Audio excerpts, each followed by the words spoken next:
नमस्कार दोस्तों, stock market studies में फिर से एक बार आपको बहुत-बहुत स्वागत है। तो आज मैं आपके सामने 2 छोटा-सा 2 बैंक के बारे में बात करूँगा। यहाँ पे छोटा-सा क्यों बोला? क्योंकि कंपनी का मार्केट कैप के हिसाब से दोनों ही कंपनी छोटा कंपनी है। अभी देखा जाए दोनों कंपनी का जो मार्केट कैप 50,000 करोड़ से नीचे है। तो आप कहेंगे सर 50,000 करोड़ कोई छोटा बैंक होता है क्या? कोई छोटा कंपनी होता है क्या? हाँ, बैंकिंग के हिसाब से अगर देखेंगे तो इस दोनों बैंक ऑब्वियसली जिस तरीके से परफॉर्मेंस कर रहा है, उस हिसाब से कंपनी का छोटा देखने को मिला है। मगर इस दोनों कंपनी में स्ट्रेंथ है एट फ्यूचर में, तो कितना स्ट्रेंथ है? क्या इस दोनों कंपनी फ्यूचर में एचडीएफसी जैसा, आईसीआईसीआई बैंक जैसा बन सकता है? तो उसी के बारे में डिस्कशन करूंगा। तो वीडियो को पूरा लास्ट तक देखिएगा और अभी तक अपने चैनल को सब्सक्राइब नहीं किया तो जरूर कर लेना इस तरीके से इन्फॉर्मेशन पाने के लिए। और बैंकिंग के स्टॉक के बारे में बात कर रहा हूँ, मतलब बहुत सारी इन्फॉर्मेशन मैं आपको दिखाऊंगा, शायद आपको बहुत जगह पे ना देखने को मिले। तो चलो फटाफट शुरू करते हैं आज के वीडियो। सबसे पहले मैं डिस्कशन करूंगा आईडीएफसी बैंक के बारे में। तो देखिए, अगर आईडीएफसी के बारे में बात करूं तो आपको कंपनी के ऊपर कुछ जो धमाका है वो आपको 5 साल तक दिखेगा। और आप कहेंगे सर 5 साल में 33% तक रिटर्न दिया, तो इसको अब धमाका कह रहे हैं। देखिए, बिल्कुल आपके बात सही भी है। इसको धमाका नहीं किया जाता, मतलब कहा जाता।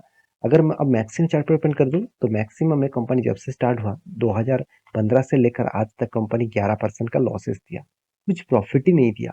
तो फिर भी इस कंपनी के ऊपर स्ट्रेंथ फ्यूचर में क्यों स्ट्रांग है, चलो मैं आपको समझाता हूँ। सबसे पहले अगर कंपनी के मैं वेबसाइट विजिट करा दूं तो देखिए, कंपनी एक जो बैंक है, जो छोटा सा बैंक है, आईडीएफसी बैंक आप सभी जानते हैं, एक कॉर्पोरेट बैंक के ऊपर ज़्यादा से ज़्यादा काम करते हैं। कंपनी का जो बैंक का जो मॉड्यूल्स है वो ज़्यादा से ज़्यादा सेविंग अकाउंट से भी कई गुना ज़्यादा कॉर्पोरेट्स के ऊपर वो काम करते हैं। अगर इस कंपनी के जो मेन पॉइंट्स ऑफ व्यू से मैं आपको दिखा दूं, जो पॉइंट्स मुझे सबसे ज़्यादा ठीक ठाक लगा और सबसे ज़्यादा नेगेटिव और पॉजिटिव लगा, वो मैं आपको दिखा देता हूँ और मैं सारे डिटेल्स दिखाऊंगा आपको टिकट.com साइट के ऊपर। तो जाकर इस साइट में जाकर खुद आपको विजिट करके देखने को मिलेगा। तो कंपनी के सबसे जो पॉइंट्स है वो है कासा रेशियो। कासा रेशियो क्या होते हैं? कंपनी का कासा रेशियो का मतलब होता है कंपनी के अंदर कितना सेविंग अकाउंट्स और करेंट अकाउंट से, इस दोनों से पैसा आ रहा है। तो saving account and current account से जितना पैसा आ रहा है वो पैसे को बैंक क्या करते हैं, लोन के हिसाब से दूसरों को बांटते हैं। और वहां से जो इंटरेस्ट मिलता है वहीं से बैंक चलता है, वहीं से बैंक का रेवेन्यू जनरेट होता है। इस कंपनी कोई छोटा मोटा बैंक तो नहीं है। अभी फिलहाल के लिए कंपनी 40,600 करोड़ के आसपास देखने को मिला। मगर जिस तरीके से कंपनी स्टार्ट हुआ था और जिस तरीके से मार्केट के ऊपर एक एक्सपेक्ट था कि इस कंपनी एक बहुत बड़ा अराउंड अराउंड 1 लाख करोड़ के आसपास बन सकते थे, तो अभी उतना दूर क्यों नहीं मतलब जा पाए, चलो मैं आपको वो भी दिखाता हूँ। तो कंपनी के रेशियोज के बारे में बात करूँ, देखिए, return of equity. Return of equity देखिए कितना डाउन साइड में है, एक साल में सिर्फ 0.75, मतलब कंपनी के ऊपर प्रेशर। रिटर्न ऑफ एसेट यही बता रहा है कि कंपनी के ऊपर एसेट के ऊपर कंपनी कोई रिटर्न कमा ही नहीं पा रहा है। साथ ही साथ नेट एनपीए एनपी बता रहे हैं कि कंपनी का जो मार्केट में जो लोन्स कंपनी ने दिया हुआ है, तो उनमें से ज्यादा पैसा वो उठा नहीं पाए। क्योंकि हमेशा कहा जाता है कि 0.80 के नीचे अगर देखने को मिले तो एक अच्छा खासा एनपीए आपको देखने को मिलेगा। तो एनआईएम के बारे में बात करूं तो कंपनी का एनआईएम धीरे धीरे करके ग्रोथ हो रहा है। तो कंपनी में जो पॉइंट्स मुझे सबसे अच्छा लगा वो है सीआर। तो सीआर का मतलब क्या है? Capital adequacy ratio. तो कैपिटल एडुकेशियो रेशियो क्या होते हैं? मान के चलिए बैंकिंग के पास अभी फिलहाल के लिए कितना पैसा अभी भी रिजर्व है। मतलब बैंकिंग के पास मान के चलिए 100% था, तो उनमें से 16% अभी बैंक के पास है। बाकी जो पैसे हैं वो लोन के हिसाब से कंपनी ने, मतलब बैंक ने लोन के हिसाब से बांट चुके हैं। तो उस हिसाब से परसेंटेज 16% के आसपास है। तो आरबी के रूल्स के हिसाब से 9% के ऊपर होना चाहिए, तो एक पॉजिटिव साइन यहाँ पे बनते हैं। तो कॉस्ट ऑफ लायबिलिटी के बारे में बात करूँ तो यहाँ पे मुझे बहुत गड़बड़ी देखने को मिला।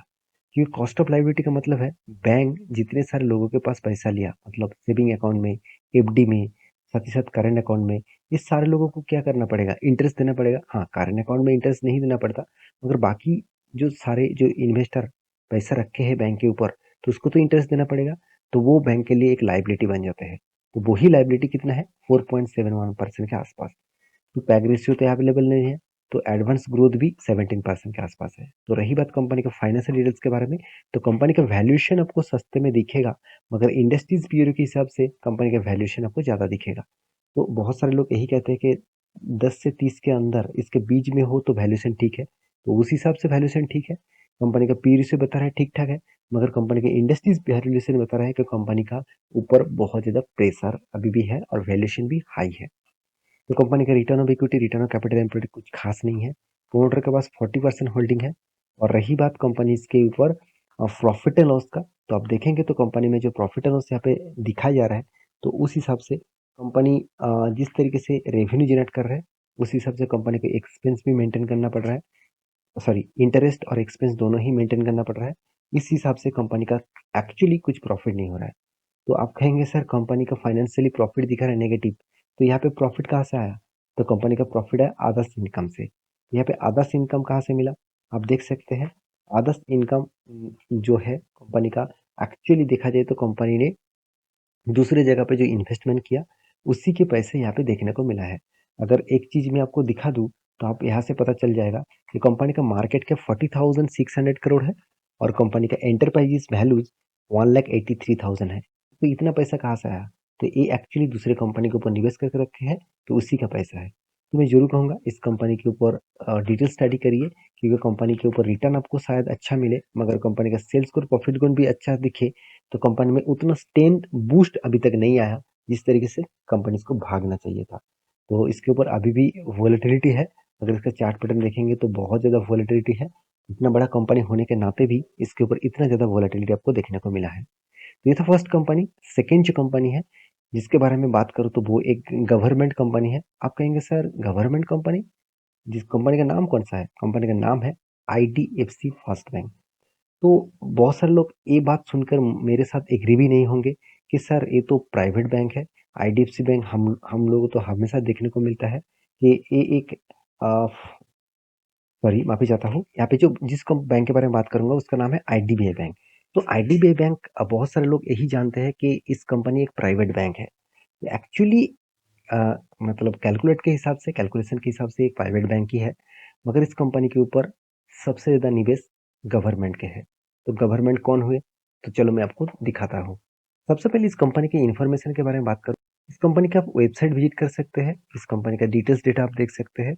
तो बैंकिंग के सेक्टर में ये डेटा देखना जरूरी है कि बैंकिंग एक्चुअली चल किस तरीके से रहे है। तो अगर मैं इस कंपनी के डिटेल्स दिखा दूं तो एक चीज आप ध्यान से देखना, जो आपको IDFC फर्स्ट बैंक के हिसाब से भी कासा रेशियो उतना ज्यादा नहीं देखने को मिला, जहाँ पे आपको IDBI बैंक में देखने को मिला है।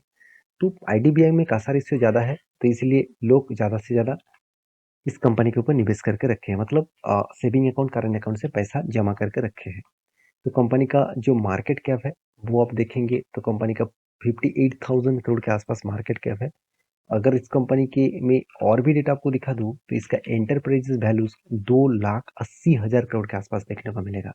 इसका मतलब ये कंपनी सिर्फ खुद के ऊपर नहीं, दूसरी कंपनी के ऊपर भी निवेश करके रखे हैं। तो इस कंपनी का स्ट्रेंथ क्या है, चलो वो मैं आपको सबसे पहले दिखा देता हूँ। और ये सारे डिटेल्स मैं टिकट.com साइट के ऊपर दिखा रहा हूँ। तो आप देख सकते हैं रिटर्न ऑफ इक्विटीज, तो रिटर्न ऑफ इक्विटीज कंपनी का अच्छा देखने को मिला है इस सालों में। प्रीवियस सालों में तो नेगेटिव था, 3 साल 5 साल में। और रिटर्न ऑफ एसेट के बारे में बात करूँ तो कुछ खास परफॉर्मेंस नहीं है। NPA जो मुझे बहुत अच्छा लगा, एक टाइम कंपनी का 16% के आसपास NPA था। इसका मतलब मुझे लगता है कि बैंक पैसा देने के बाद भूल चुके थे क्या, इस तरीके से हालत ही देखने को मिला।